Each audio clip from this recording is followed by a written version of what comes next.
ছবিতে যাকে দেখতে পাচ্ছেন সে হচ্ছে এলাকার মাস্তান। তার নাম হচ্ছে লাল মাস্তান। তার প্রত্যেক দিনের কাজ হচ্ছে এভাবে বিস্কিট খাওয়া।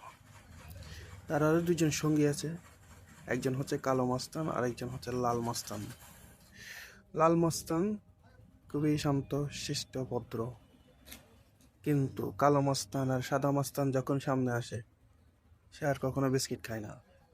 সে ভয়ে এক জায়গায় গিয়ে কাতর হয়ে বসে থাকে। লাল মাস্তান সবসময় পরিষ্কার পরিচ্ছন্ন থাকে, অপর প্রান্তে কালো মাস্তান আর সাদা মাস্তান সবসময় নোংরা হয়ে থাকে। তাই লাল মাস্তানকে বিস্কুট খাওয়াতে বড্ড ভালো লাগে।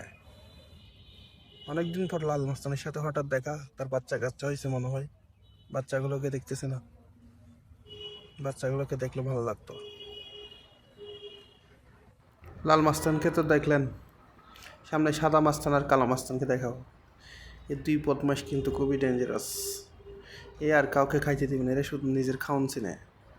হ্যাঁ, এরা বড্ড স্বার্থপর, এরা বড়ই বিলিশ। এই এলাকার সবচেয়ে খতরনাক সন্ত্রাস চাঁদাবাজ।